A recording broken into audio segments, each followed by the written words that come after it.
Well, we'll go ahead and move on to the first question. And all the questions tonight are based on issues that City Council has either voted on or discussed over the last year. The first issue, which some of you mentioned, is stormwater management.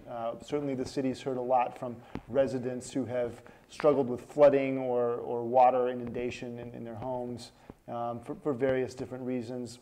But what role do you think the city should take in helping these homeowners, and what do you think can be done to help reduce the amount of flooding in some of the low-lying areas in Macedonia? We'll start this time with Mr. Bielke. Thanks, John. It's 90 seconds to It's a good question.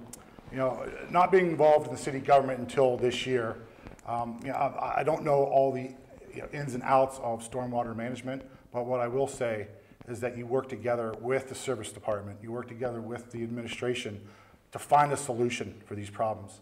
I live in a neighborhood right now that has potential really bad damaging floodplains, and it's about identifying them and finding a solution to fix them long term, not just patchwork. And it's one of those things that you have to learn from the experts that are already in place to tell you how to fix something.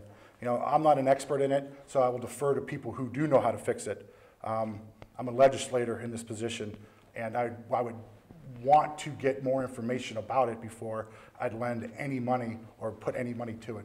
Thanks. Mr. Molnar? I can say with good certainty that in the past 8 years, this has become a passion of mine. So much so that I've started a career in it. I started to be taking classes with stormwater management and roadway management, and I currently am the Deputy Director of Public Service for another community where my sole responsibility is dealing with stormwater and roadway issues. In our town, we have been inundated with problems. The Northeast Ohio Regional Sewer District threw a wrench in our game not that long ago, and it seems to be that that's going to come back around again. So how you fund these repairs is going to be wildly important. We don't have a funding mechanism right now in place to solve all the issues that we have. The council coming in 2016 is going to have to figure out how we're going to fund this, remain solvent, and be able to do the other things that we need to do in the community. So solving those issues is going to be complicated. There are some ideas that I have that we can work with the budget that we currently have, but until we have our next mayor in place and council sits down working out that budget collaboratively, I think we'll be able to figure all that out. All right, Ms. Darrow. I think really what's happened is that Macedonia has grown so much. The new homes being built, and a lot of the older homes there in Macedonia can't sustain what's happening with all, like some of the homes have one bathroom, 2 bathrooms, and then now all these other homes and all the new construction going up all over Macedonia. It's grown so much to 11,000 something residents now and businesses that the smaller homes can't keep up, you know, with the flow. I think funding, the city has to work with the sewer and stormwater to start fixing these problems. There's so many older homes in Macedonia that need attention. And the only way we're going to do that is work together with the county and the city, and also with the Cleveland Sewer District. All right, Mr. Miller. Stormwater management and rain management were the issues that caused me to get involved in City Council first. My backyard was a swamp, but it wasn't a swamp when I first moved in. It became a swampy area after development to the east of my house. Since I used to be a firefighter, I had firefighter boots, and I would need them to walk in my backyard 9 months out of the year. I've walked every stream, creek, and river, brook in Macedonia. I've surveyed them, we've audited them, and I was on the only one here that was on the stormwater committee that we had in the past. Climate change has made a difference. I've made recommendations 12 years ago about things that we should have done that were just passed recently at City Council.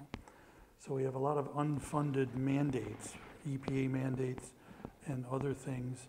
We have overbuilt areas without consideration for stormwater. Our engineers didn't really incorporate that in many of the plans. And as Nick said on previous occasions, stormwater runoff is very important to the health of our roads. And so we have problems there, and we have big problems. And we've, in the past, administrations have tried to address them, but they haven't been as successful as we had hoped. So that's one of the strengths that I bring to the council, is a background in this stuff. All right, thank you, Mr. Miller. Mr. Bielke, if you'd like, you have 60 seconds to respond or provide a follow-up answer to the question. I'm going to try to inject a little bit of levity. I think Mr. Darrow is trying to blame my neighborhood for the flooding party, but I don't think that's what you're meant to say. But No. I do understand that You're that not. we do have you know, a growth problem, and that's a good problem. But we need to find solutions, and I think that going to the council meetings, it seems like we talk about these solutions and never enact them. And the solutions, I think they just bought a house from the council, and that's great for that homeowner who's now going to, you know, be able to have, but boy, it sets a dangerous precedent that, hey, if you have flooding problems in Macedonia, we'll come and buy your house. So I mean, I don't know if that's good or bad. I just, you know, I just hope that that solves that area's flooding problem for good, and it's not a lingering issue. So that's all I'd like to say. Mr. Molnar. I think it's often forgotten that stormwater issues are wildly expensive. I heard a comment recently that how can we spend $50,000 to do an engineering study in one of our worst stormwater areas in town when we've already done one that was done 10 years prior. You got to remember the topography of the land, the buildings, the highways, the roadways, everything changes. Engineering is the most important piece of all that, to determine what you need to do, where the problem's coming from, and how you correct it.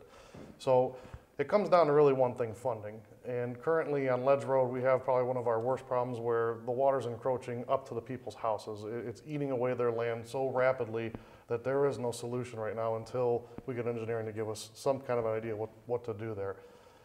It has been suggested that that project can cost in the millions. How we fund that, we don't know yet. And that's going to be the issue going forward, is how we fund these problems. We haven't raised property taxes since 1963. We rely on income tax.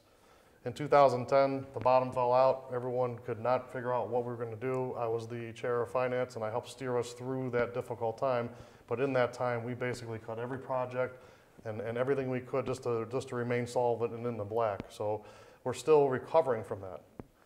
We have to figure out a way to finance these problems. There can be a lot of creative ways to do that, and I think in the next term with the next mayor, you know, working with the county and looking for grants and things of that nature, we may be able to deal with more of these issues.